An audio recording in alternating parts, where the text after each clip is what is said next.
Hello everyone, hope आप सब घर पर अच्छे होंगे एंड पढ़ाई कर रहे होंगे। Welcome back to your own channel जिसका नाम है tute.com।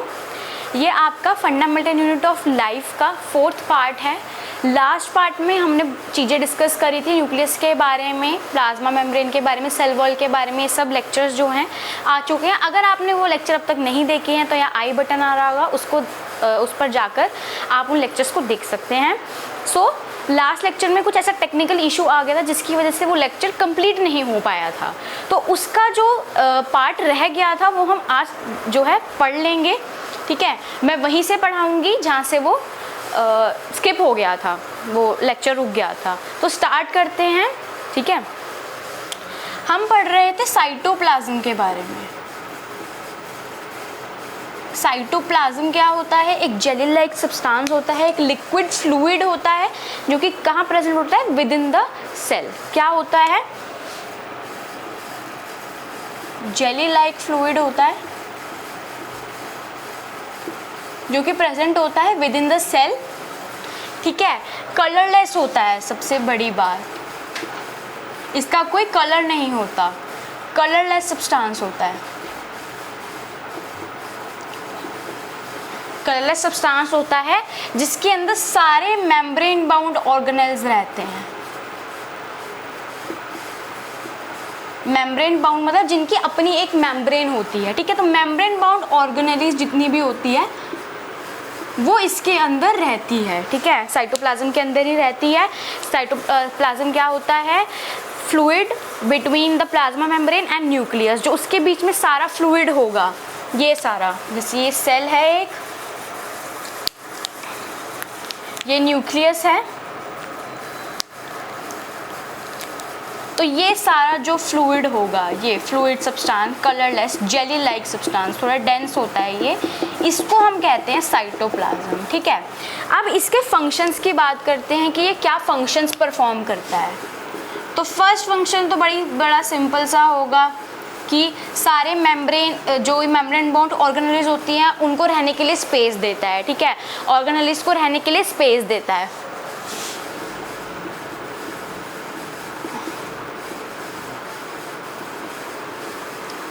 स्पेस देता है ऑर्गेनेल्स को। ठीक है, सेकंड हम देखेंगे कि इसमें जो है वेरियस सब्सटेंसेस होते हैं, जैसे कि अमीनो एसिड्स, ये मिक्सचर होता है अमीनो एसिड्स, लिपिड्स। ठीक है, डिफरेंट टाइप के जो है स्पेस, ये तो है स्पेस देता है ऑर्गेनेल्स को। डिफरेंट टाइप के जो सब्सटेंसेस हैं वो इसमें होते हैं। थर्ड हम बात करेंगे जितने भी मेटाबॉलिक एक्टिविटीज़ हो रही है विद इन द सेल, जितनी भी मेटाबॉलिक एक्टिविटीज़ हो रही हैं सेल के अंदर, वो इनको स्पेस प्रोवाइड करता है। तो मेटाबॉलिक एक्टिविटीज़ के लिए साइट देता है इनको, मेटाबॉलिक एक्टिविटीज़ के लिए साइट देता है सेल के अंदर। लास्ट की वेरियस एंजाइम्स जो हैं इसके अंदर होते हैं, वेरियस एंजाइम्स जो हैं इसके अंदर प्रेजेंट होते हैं। ठीक है, तो इतना पढ़ लिया साइटोप्लाज्म के बारे में। क्या होता है? एक जेली लाइक फ्लूइड होता है, कलरलेस सब्सटेंस होता है, मेम्ब्रेन बाउंड ऑर्गेनेल्स जितनी भी होती हैं वो इसके अंदर होती हैं, मतलब सारी मेम्ब्रेन बाउंड ऑर्गेनेल्स को ये स्पेस देता है। अमीनो एसिड्स एंड लिपिड्स भी होते हैं इसके अंदर। मेटाबॉलिक एक्टिविटीज़ को साइट देता है कि जितनी भी मेटाबॉलिक एक्टिविटीज़ हो रही हैं विद इन द सेल के अंदर, उनको ये साइट प्रोवाइड करता है। और वेरियस एंजाइम्स जो हैं इसके अंदर प्रेजेंट होते हैं। ठीक है, इतना समझ में आ गया साइटोप्लाज्म के बारे में? सबको क्लियर है? अब हम नेक्स्ट पढ़ेंगे सेल ऑर्गेनेल्स के बारे में। क्या पढ़ेंगे हम? सेल ऑर्गेनेल्स के बारे में पढ़ेंगे। आज से ये जो है मेन पार्ट आपका स्टार्ट होने जा रहा है फंडामेंटल यूनिट ऑफ लाइफ का, जिसमें हम सेल ऑर्गेनेल्स के बारे में पढ़ेंगे कि सेल ऑर्गेनेल्स क्या होती हैं।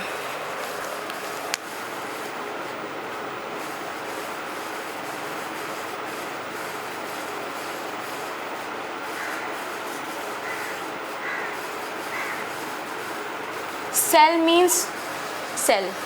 ठीक है, ऑर्गेनेल्स मीन्स सेल के organ. Cell organelles means organs of the cell.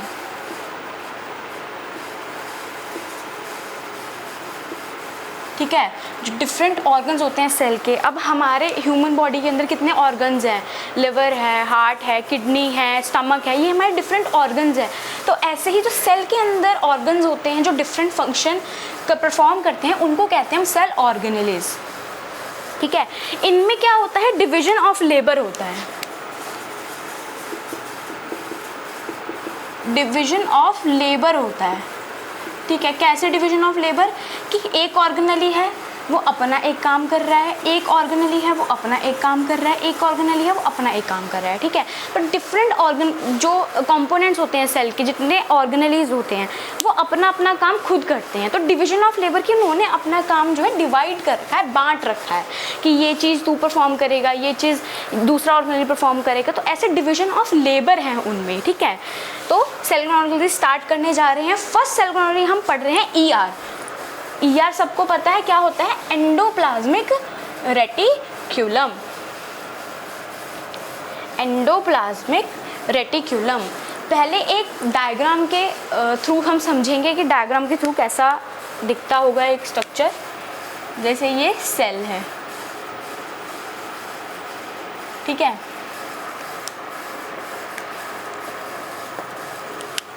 ये क्या है, एक न्यूक्लियस है,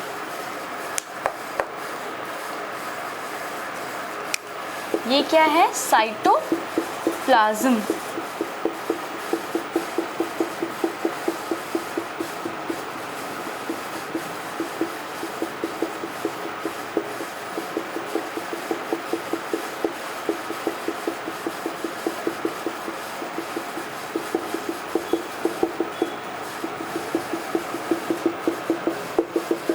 ठीक है, ये साइटोप्लाज्म है। अब यहाँ से क्या निकलेगा, ये न्यूक्लियस है। ठीक है,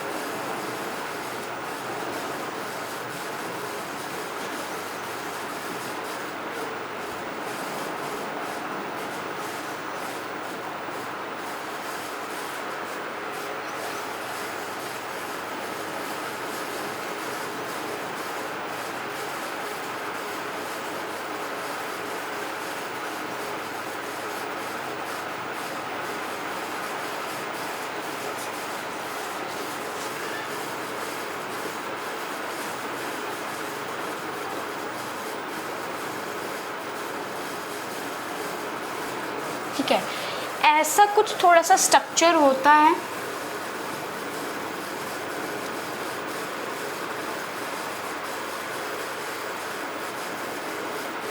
ये तो हम सबको ही पता है कि ये क्या होता है, ये है सेल मेम्ब्रेन या प्लाज्मा मेम्ब्रेन भी बोल देते हैं हमको। ये है सेल मेम्ब्रेन या प्लाज्मा मेम्ब्रेन भी बोल देते हैं इसको।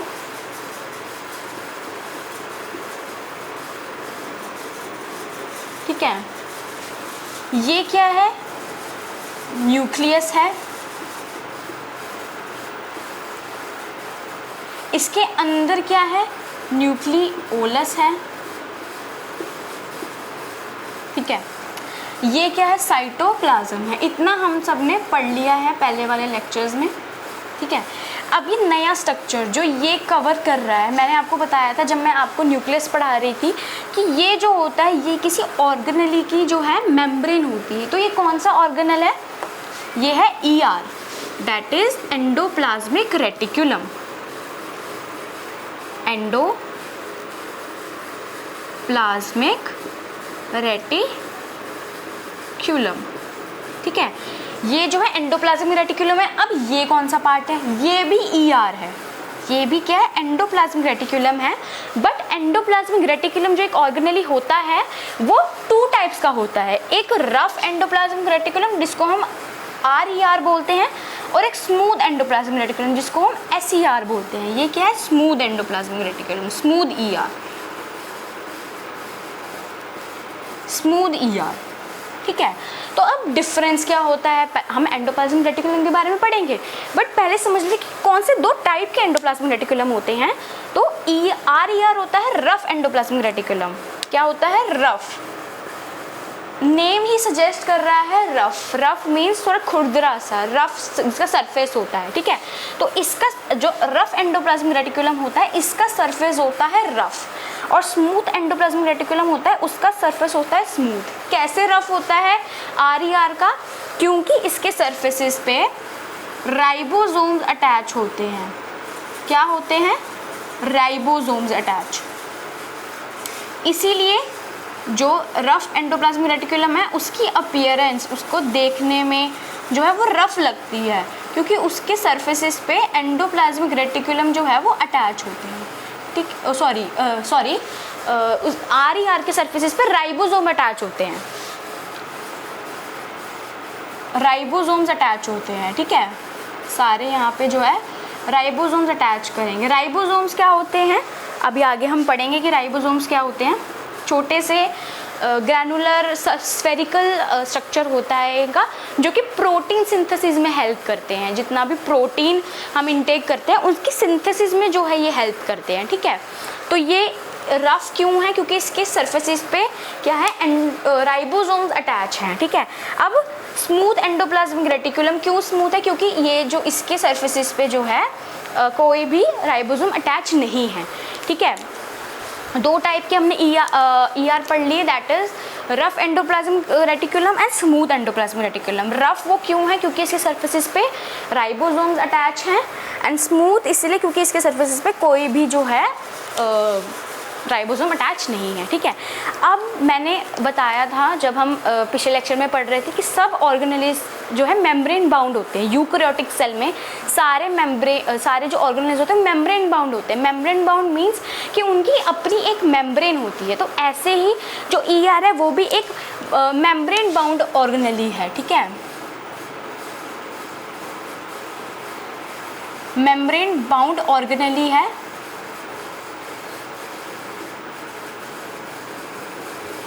जिसकी अपनी एक मेम्ब्रेन होती है, अंदर अपना एक फ्लूइड होता है, ठीक है। ओके, इतना समझ में आ गया सबको? मेम्ब्रेन बाउंड ऑर्गेनेली है, न्यूक्लियस के अराउंड प्रेजेंट होती है, और क्या करती है?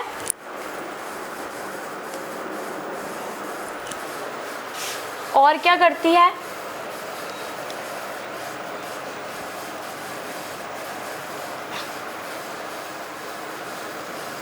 ये साइट देती है राइबोसोम्स को अपने ऊपर अटैच करने में। जो RER होता है, रफ एंडोप्लाज्मिक रेटिकुलम है, वो अपना सरफेसेस जो है राइबोसोम्स के लिए जो है खाली कर देता है, जहाँ पे राइबोसोम्स हो जाते हैं अटैच, ठीक है। ये होता है। और RER क्या करता है? लिपिड फॉर्मेशन करता है, लिपिड फॉर्मेशन और प्रोटीन फॉर्मेशन। सबसे पहले हम स्टार्टिंग से बात करेंगे एक एंडोप्लाज्मिक रेटिकुलम की।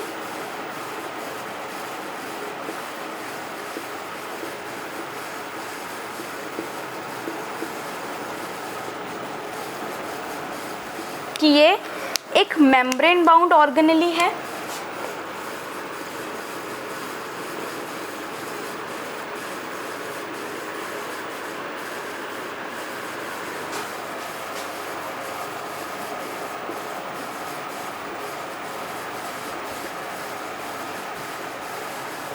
एक मेम्ब्रेन बाउंड ऑर्गेनेली है, ठीक है। प्रेजेंट होती है, नहीं, ये जो है प्लाज्मा मेम्ब्रेन जैसी होती है। अच्छा, प्लाज्मा मेम्ब्रेन किसका बना होता है? प्रोटीन्स एंड लिपिड्स का। ऐसे ही जो एंडोप्लाज्मिक रेटिकुलम है वो भी किसका बना होता है? प्रोटीन्स एंड लिपिड्स का। Made up of proteins and lipids, ठीक है, इसका बना होता है। कितने टाइप का होता है? 2 टाइप का ER होता है। First is RER, second is SER। हमने स्ट्रक्चर में देखा कि RER कैसा होता है, SER कैसा होता है। RER कैसा होता है? रफ एंडोप्लाज्मिक रेटिकुलम, रफ होता है। ये क्या होता है? स्मूथ होता है इसका सरफेस, ठीक है। रफ ER होता है, स्मूथ होता है। जो RER होता है उसमें राइबोसोम्स अटैच होते हैं, राइबोसोम्स अटैच होते हैं। इसमें राइबोसोम्स नहीं अटैच होते, इसमें राइबोसोम्स नहीं अटैच होते। जो SER है वो लिपिड्स की सिंथेसाइज करता है, लिपिड्स की सिंथेसाइज करता है, और RER जो होता है वो प्रोटीन की करता है। कैसे प्रोटीन की? मैंने बताया उसमें राइबोसोम्स अटैच होते हैं। तो राइबोसोम क्या करते हैं? प्रोटीन सिंथेसाइज का काम करते हैं। तो RER भी जो होता है वो प्रोटीन सिंथेसिस में हेल्प करता है राइबोसोम्स को। ठीक है, इतना समझ में आ गया सबको? अब हम फंक्शंस पढ़ेंगे इसके कि कौन से डिफरेंट टाइप के फंक्शंस होते हैं इन दोनों के। ठीक है, कौन से डिफरेंट टाइप के फंक्शंस होते हैं इन दोनों के। एक सेकेंड,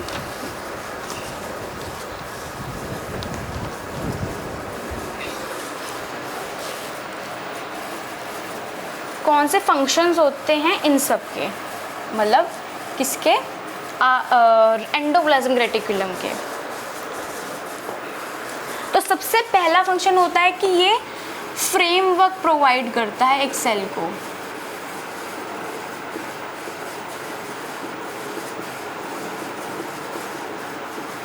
क्या काम करता है? फ्रेमवर्क प्रोवाइड करता है। फ्रेमवर्क कैसे? जैसे कि एक फ्रेम को खड़ा करने के लिए उसका सारा जो ऐसे लगे होते हैं, स्ट्रक्चर्स लगे होते हैं, वैसे ही जो एंडोप्लाज्मिक रेटिकुलम है वो फ्रेमवर्क प्रोवाइड करता है एक सेल को।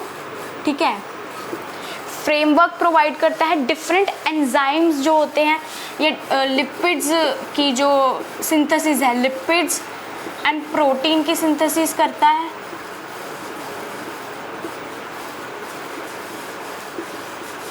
लिपिड्स एंड प्रोटीन को सिंथेसाइज करता है। और क्या करता है? जो राइबोसोम्स आ रहे होते हैं निकलकर न्यूक्लियस से, उनको साइट देता है, मतलब कि स्पेस देता है, साइट फॉर राइबोसोम्स।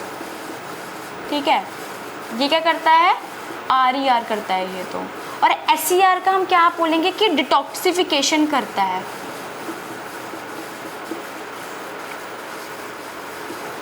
ये क्या है? डिटॉक्सिफिकेशन करता है।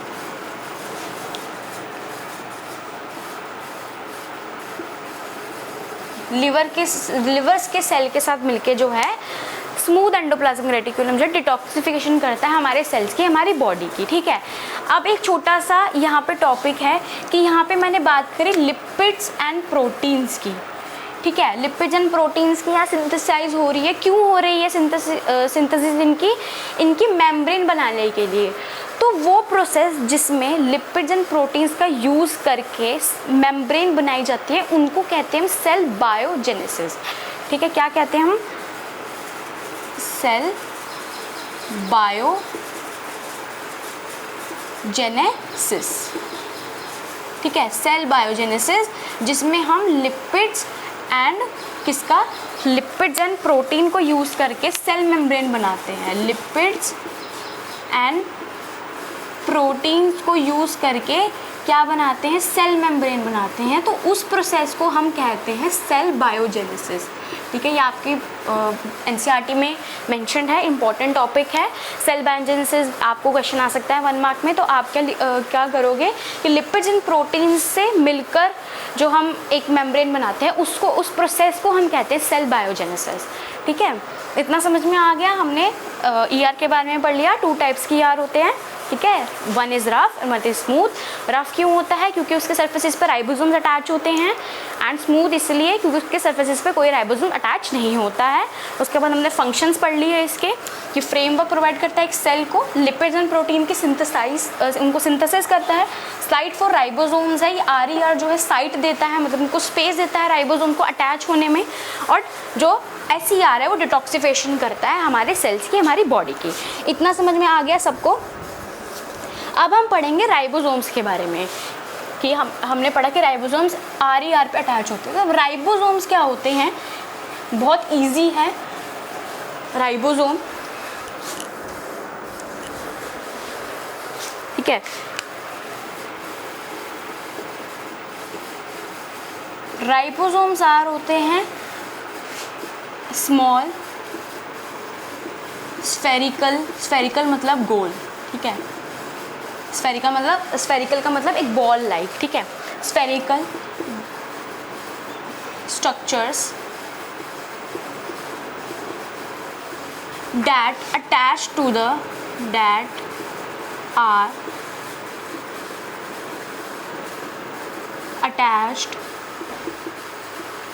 the RER surface, RER rough endoplasmic reticulum surface, ठीक है, इसके सरफेसेस पे अटैच होते हैं। राइबोसोम्स क्या होते हैं? छोटे स्मॉल स्फेरिकल पार्टिकल्स होते हैं, स्ट्रक्चर्स होते हैं जो कि हेल्प करते हैं प्रोटीन सिंथेसिस में। किस में हेल्प करते हैं ये? प्रोटीन सिंथेसिस में।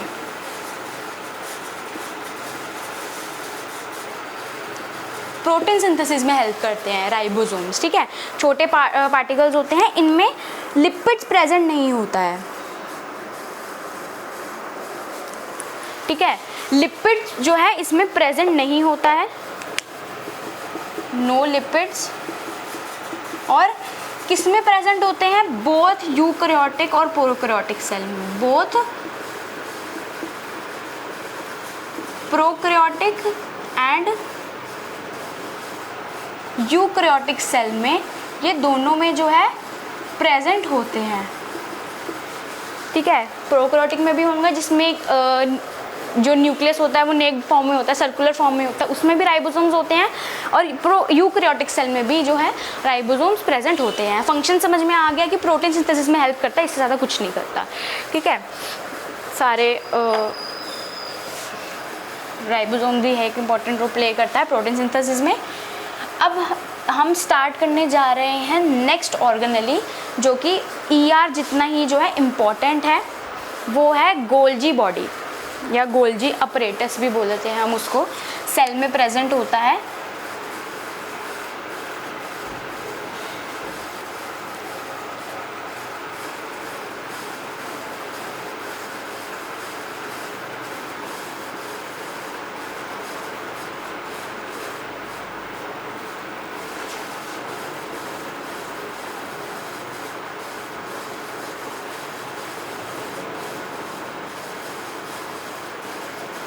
ठीक है। ऐसा कुछ स्ट्रक्चर होता है गोल्जी बॉडी का, जिसके पास अपना एक प्लाज्म होता है। मैंने बोला था सबके पास अपनी एक मेम्ब्रेन होती है, इसके पास भी अपना एक जेली फ्लूइड होता है अपने पास।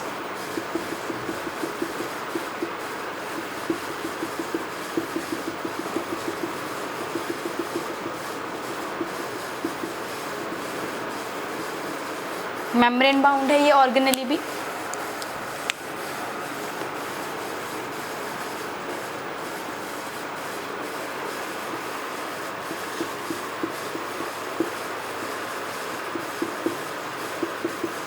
ठीक है, ये क्या होता है? गोल्जी बॉडी है। ये कैसा स्ट्रक्चर है गोल्जी बॉडी का? ये गोल्जी बॉडी है, सेल के अंदर प्रेजेंट होती है, एंडोप्लाज्मिक रेटिकुलम के जस्ट थोड़ा सा पास में ही, ठीक है। तो ये गोल्जी बॉडी है, सेल के अंदर प्रेजेंट होती है, इसके पास अपना एक प्लाज्म होता है, ठीक है, अपने एक लिक्विड में रहती है ये। इस स्ट्रक्चर को कहते हैं हम, ये जो एक लंबा सा आपको स्ट्रक्चर दिख रहा है, इसको हम कहते हैं सिस्टर्ने।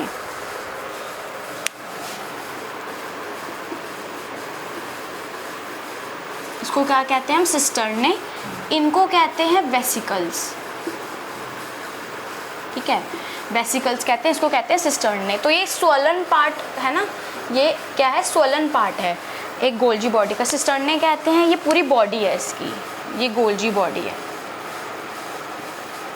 ठीक है। तो गोल्जी बॉडी क्या करता है? अब जो राइबोसोम्स आ रहे हैं निकल के, कहाँ से आते हैं? निकल के न्यूक्लियस में से आते हैं। कहाँ पे अटैच हो जाते हैं? RER पे अटैच हो जाते हैं। RER पे अटैच हो गए वो, उसके बाद जो प्रोटीन सिंथेसिस राइबोसोम्स करते हैं हमें पता है, तो उसके बाद जो प्रोटीन की पैकेजिंग करता है वो ये करता है, ठीक है। जो राइबोसोम्स में प्रोटीन की पैकेजिंग होती है वो कौन करता है? राइबोसोम्स करता है। तो किस में हेल्प करता है? पैकेजिंग ऑफ सब्सटेंस में, पैकेजिंग ऑफ सब्सटेंस में जो है गोल्जी बॉडी हेल्प करता है, हमें पता है। मतलब मैंने बताया आप लोगों को कि जो गोल्जी बॉडी है वो हेल्प करता है पैकेजिंग ऑफ द सब्सटेंसेस में, ठीक है। किसने डिस्कवर किया था सबसे पहले? कैमलियो गोल्जाई ने।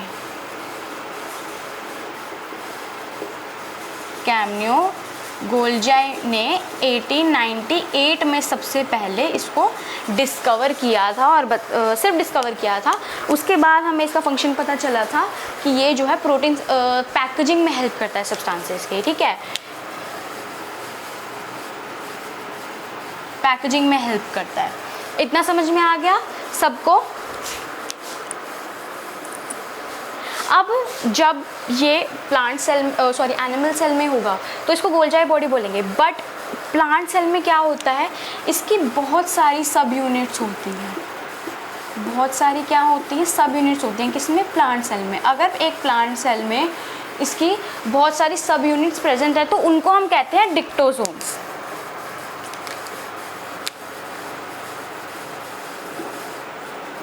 उनको हम कहते हैं डिक्टोसोम्स।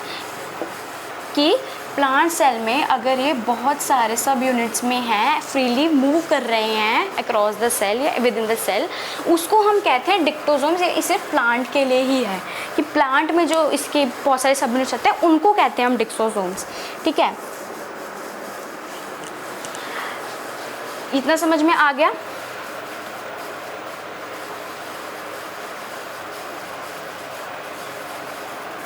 अब इसके 2 फेजेस हैं, आप सभी को दिख रहे हैं। एक ऊपर वाला है जहाँ पे वेसिकल्स मैंने मार्क किए थे कि वेसिकल्स होते हैं, ये वाला पार्ट वेसिकल्स वाला है। यहाँ पे भी ये क्या कोटेड वेसिकल्स हैं। कोटेड वेसिकल्स मतलब कि इनकी पैकेजिंग हो चुकी है, ये पैक हो चुके हैं जाने के लिए, तो यहाँ से आते हैं और यहाँ से निकल जाते हैं। तो इस फेज को क्या कहते हैं हम? सिस फेज। इस फेज को हम कहते हैं सिस फेज और इनको कहते हैं हम ट्रांस फेज। जो नीचे वाला पार्ट होता है उसको कहते हैं हम ट्रांस फेज। सिस फेज और ट्रांस फेज। यहाँ पे न्यूक्लियस होता है, ये एंडोप्लाज्मिक रेटिकुलम होता है, यहाँ से राइबोसोम आता है, अंदर चला जाता है, इसकी पैकेजिंग होती है और यहाँ पे वो जो है निकल जाता है आगे के लिए, आगे की प्रोसेसिंग के लिए जो है आगे निकल जाता है वो, ठीक है। इतना समझ में आ गया सबको कि राइबोसोम यहाँ से आता है, इसकी पैकेजिंग होती है, सब पूरा प्रोसेस होता है, उसके बाद कोटेड फॉर्म में वो जो है गोल्जी बॉडी से बाहर निकल के आगे अपनी फर्दर प्रोसेसिंग के लिए चला जाता है,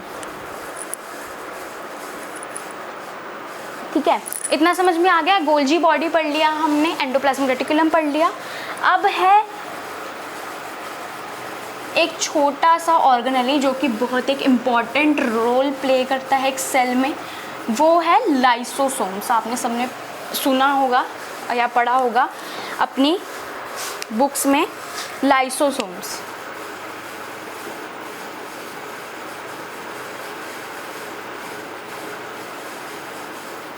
लाइसोसोम्स क्या होते हैं? सैक लाइक स्ट्रक्चर होता है। सैक मतलब एक बैग लाइक स्ट्रक्चर होता है, सैक बोल देते हैं उसको, सैक लाइक स्ट्रक्चर होता है जो कि पूरे सेल में जो है मूव करते हैं, ठीक है। पूरे सेल में ये मूव करते हैं, कुछ नहीं होता है इसके अंदर। सबसे इम्पॉर्टेंट बात है कि इसके अंदर हाइड्रोलिटिक एंजाइम प्रेजेंट होते हैं। हाइड्रोलिटिक एंजाइम्स प्रेजेंट होते हैं, ठीक है। ये क्या करता है कि जो भी फॉरेजिन पार्टिकल, फॉरेजिन मटेरियल है सेल के अंदर, या वेस्ट मटेरियल है, या फिर कोई राइबोसोम या कोई ऑर्गेनेली वो है उसके अंदर वो बेफालतू का मतलब कि वेस्ट मटेरियल सीक्रेट आउट कर रही है, तो उसको क्या करता है? ये खा जाता है। मतलब कि ये क्लीन करने का हेल्प करता है सेल को। क्या करता है? क्लीन करने का हेल्प करता है कि कोई फॉरेजिन पार्टिकल्स अगर आ गया जो जिसकी सेल को नीड नहीं है, वो पार्टिकल गलती से अगर सेल के अंदर आ गया तो उसको क्या करेगा? ये खा जाएगा, ठीक है। तो ये क्लीनिंग करने का काम करता है सेल के अंदर, ठीक है। क्लीनिंग करने का हेल्प करता है। सिंगल मेम्ब्रेन होती है इसकी, इसकी भी मेम्ब्रेन होती है, सिंगल मेम्ब्रेन होता है। अब आपके पास एक क्वेश्चन आता होगा कि why lysosomes are called suicidal bags, कि लाइसोसोम्स को हम सुसाइडल बैग्स क्यों कहते हैं, ठीक है। वो इसलिए कहते हैं, the reason is behind that, कि if in the case the lysosome जो है वो डैमेज हो जाता है तो वो क्या हो जाता है, बर्स्ट हो जाता है। बर्स्ट होके वो अपने ही सेल को जो है खाने लगता है, ठीक है। बाई चांस किसी भी रीज़न की वजह से या फिर केमिकल एक्टिविटी की वजह से लाइसोसोम डैमेज हो गया, ठीक है, तो वो क्या होगा, बर्स्ट हो जाएगा और ईट करने लग जाएगा देयर ओन सेल, मतलब अपने ही आप को खाने लग जाएगा। तो अपने ही आप को खाने जब लग जाएगा तो एक टाइम पे आके वो ख़त्म हो जाएगा, इसीलिए उसको कहते हैं सुसाइडल बैग्स, मतलब खुद ही वो अपने आप को खा जाता है, तो इसीलिए उसका एक नाम पड़ गया सुसाइडल बैग्स। ये वो अपने आप को ही मार लेता है, अपने आप में ही सुसाइड कर लेता है, इसीलिए उसका नाम पड़ गया सुसाइडल बैग्स, ठीक है। इतना समझ में आ गया, क्लियर है सबको, ठीक है। तो आई होप यहाँ तक सबको क्लियर हो गया होगा। Cytoplasm, endoplasmic reticulum, RER and SCR, उसके बाद गोल्गी बॉडी, गोल्गी अपरेटस के बारे में पढ़ा, एंड लाइसोसोम्स, ठीक है। इस लेक्चर में कोई भी डाउट है आपको तो आप कमेंट में बता सकते हैं, हम उसका रिप्लाई ज़रूर करेंगे। और अगर आपने अब तक हमारे चैनल को सब्सक्राइब नहीं किया है तो आप सब्सक्राइब कर सकते हैं और वीडियो को लाइक और शेयर कर सकते हैं अपने दोस्तों के साथ। So stay tuned for next video and पढ़ते रहिए। Thank you.